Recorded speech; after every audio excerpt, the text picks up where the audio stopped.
pra você que tá aí me assistindo? Tudo bem, meu amor? Espero que esteja tudo bem. No vídeo de hoje, depois daquele vídeo que eu fiz comentando as questões de matemática que eu acertei no Enem, né, minhas 26 questões que me fizeram tirar aquela nota, eu prometi pra vocês que eu ia fazer um vídeo resolvendo algumas delas ou até todas, mas se eu for fazer todas eu vou dividir, claro, não vai ser tudo nesse vídeo, pra tentar ajudar você a identificar uma questão fácil, uma questão de matemática básica, já esclarecendo desde agora que nem sempre uma questão que é fácil pra mim vai ser fácil pra você e nem sempre uma questão que você considera fácil eu vou achar fácil. Isso depende da afinidade que a pessoa tem com cada conteúdo, do quanto ela estudou e praticou pra pegar a maldade de resolver aquele exercício, porque eu vou conseguir resolver mais facilmente aquelas que eu estudei mais, que eu pratiquei mais e que eu tenho mais afinidade com a matéria, mais facilidade, e isso é particular de cada um. Mas eu vou tentar ajudar vocês e esclarecer ao máximo, assim, como eu resolvi a minha linha de raciocínio, tá bom? Então, provavelmente, esse vídeo vai ter uma parte 2 ou até uma parte 3, quem sabe? E é isso, se você não for inscrito, se inscreve no canal. E não esquece de clicar no like. Olha pra você ver, eu tô fazendo questões de matemática aqui pra vocês há quanto tempo. Não faço nada de matemática. Então é isso, vambora?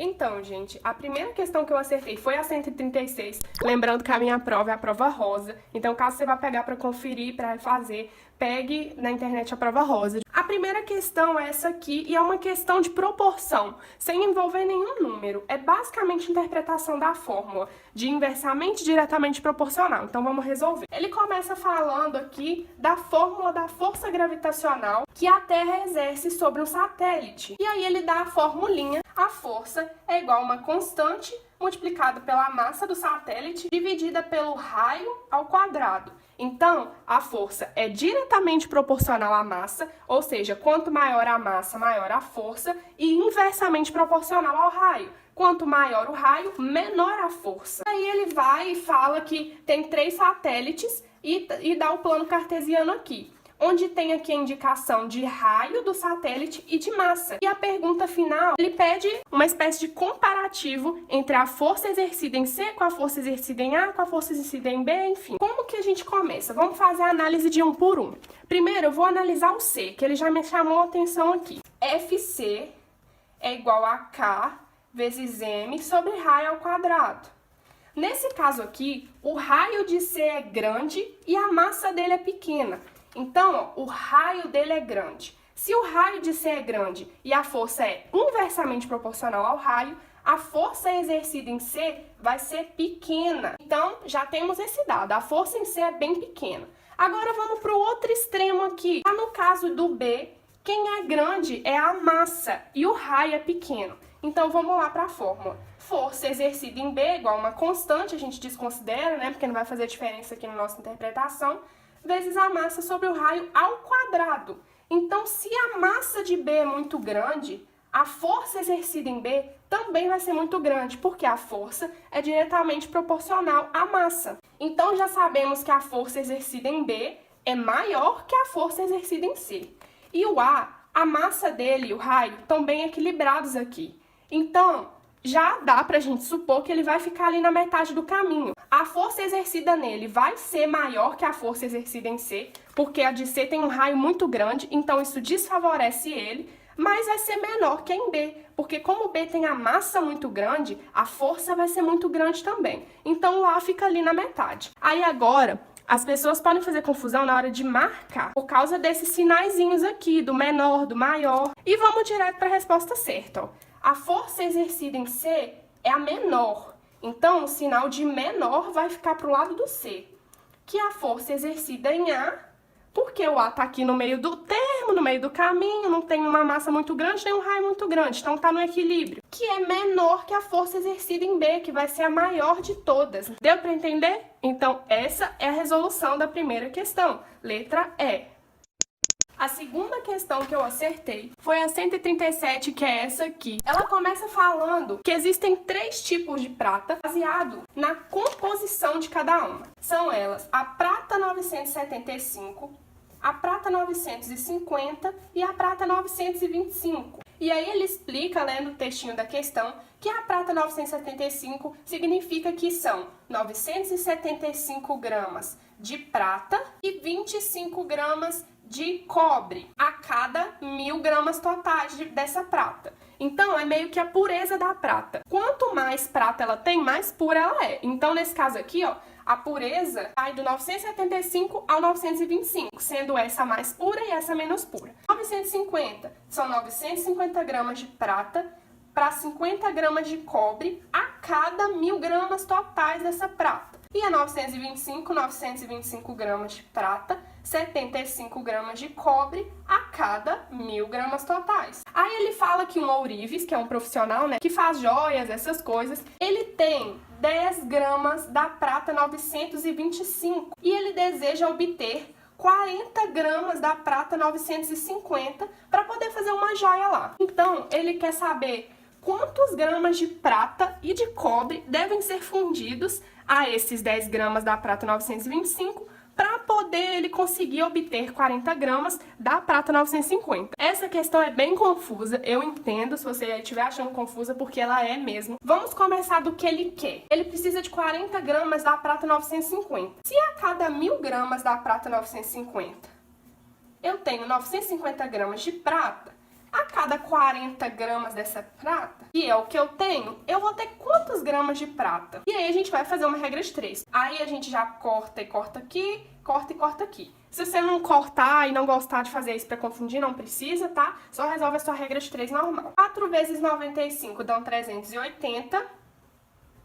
Divididos por 10, que foi o que sobrou aqui, dá 38 gramas de prata. Se o nosso total que a gente quer é 40 gramas, vão ser 38 de prata e 2 de cobre. A prata 950, que é o que a gente precisa. Agora, mas a gente tem isso? Não tem. E a gente tem que descobrir quantos gramas a gente vai precisar fundir. A gente tem no momento 10 gramas da prata 925. Vou dar um risco aqui para não confundir vocês. Se em 1000 gramas desse tipo de prata aqui, a gente tem 925 gramas de prata, em 10 gramas, quantos gramas de prata a gente tem no momento? São X. A gente tem 9,25 gramas de prata no momento. E se o total são 10, são 9,25 gramas e 0,75 são cobre. Se a gente precisa ter 38 gramas, mas a gente tem só 9,25, quanto a gente vai precisar fundir? Então, a gente precisa de 28,75 para fundir nesses 9,25 e a gente obter os 38. Já daria para você matar a questão aí e acertar, porque só a letra B tem a quantidade de prata com esse valor. A gente precisaria de 2 gramas de cobre, né? E a gente tem nessa amostra aqui 0,75. Então, 2 menos 0,75 vai dar 1,25 gramas de cobre e 28,75 gramas de prata. A próxima questão que eu acertei de matemática foi essa aqui, que fala que em um aeroporto tem tantas máquinas lá de raio-x e tem um passageiro que precisa passar por uma dessas máquinas. E ele te dá o tempo que gasta para cada máquina e a quantidade de pessoas que estão na fila para poder usar essa máquina. E te perguntam qual é a máquina que esse sujeito que precisa passar deve ir para gastar menos tempo. É uma questão da matemática básica e essa aqui uma questão bem fácil. Na máquina 1, são 35 segundos para cada pessoa e tem 5 pessoas na fila. 175 segundos que ele vai ter que esperar. A máquina 2 são 25 segundos e 6 pessoas na fila. 150 segundos para ele esperar. A máquina 3 são 22 segundos vezes 7 pessoas que estão na fila. 154 segundos. A máquina 4 são 40 segundos por pessoa e tem 4 pessoas na fila. E a máquina 5 são 20 segundos por pessoa e 8 pessoas na fila. Qual é a máquina que esse sujeito vai esperar menos tempo na fila? A máquina número 2, que é a nossa resposta. Por quê? Porque nela ele vai esperar o menor tempo possível. Resposta, letra B, a máquina 2. Eu já estava no meio da resolução da próxima questão e vi que não estava gravando, então vamos começar tudo de novo. A próxima que eu ia resolver com vocês, que eu vou resolver, né, é a 140 da prova Rosa, uma questão de ângulo e é uma questão basicamente interpretativa. Ele conta uma historinha da Rosa dos Ventos e depois fala que num determinado shopping tem uma câmera que está no teto do shopping e que inicialmente essa câmera está na posição oeste da Rosa dos Ventos. Mas aí ele fala que esse cara faz 3 mudanças na câmera. Então eu já até desenhei aqui um círculo com os ângulos. Se você não sabe, não lembra, printa isso aqui para você saber, porque isso é muito importante pro Enem. A primeira mudança que o cara fez com a câmera foi 135 graus no sentido anti-horário. Se o sentido horário do nosso relógio é esse aqui, o sentido anti-horário vai ser o contrário. Se o cara tava aqui, na posição oeste, né, e andou 135 graus, vocês concordam comigo que ele andou esses 90 graus mais 45 graus aqui, porque 90 mais os 45 vão dar os 135 graus que ele andou. E essa posição é a metade desse caminho aqui. A segunda mudança que ele fez foram 60 graus no sentido horário. Então, se no anti-horário ele andou pra cá, no horário ele vai voltar, porque é o contrário. Então, se ele tá no 315 menos 60 graus, já que ele não vai andar, não é pra lá, se fosse pra lá seria mais, mas como é pra cá ele vai voltar, então é menos. Então 255 graus. Então ele vai voltar 60 graus e vai parar na posição 255 graus. Vamos supor que é por aqui. O terceiro passo que ele deu foram 45 graus no sentido anti-horário. Então a gente veio no horário, agora a gente vai voltar de novo no anti-horário.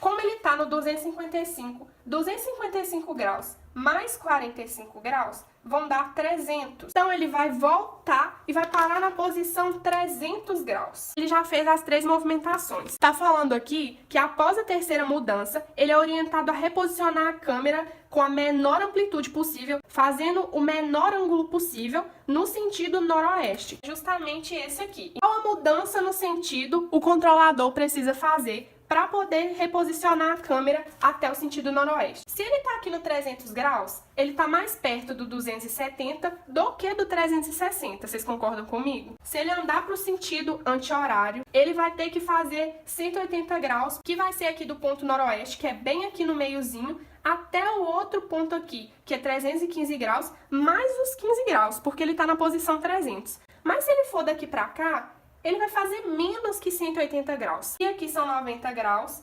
Pra cá ele vai andar 45 graus, mais esses 90 graus aqui. Lembrando que ele vai fazer esse trajeto aqui, até chegar no 300, ó. 45 graus, mais esses 90 graus aqui. 300 menos 270, pra gente descobrir quanto é esse pedacinho aqui. São 30 graus, vocês concordam? Então ele vai andar 45 graus, mais 90 graus, mais 30 grauzinhos no sentido anti-horário. Então, a nossa resposta final, ele vai ter que andar 165 graus no sentido horário, que é daqui até aqui no noroeste. Resposta, letra E.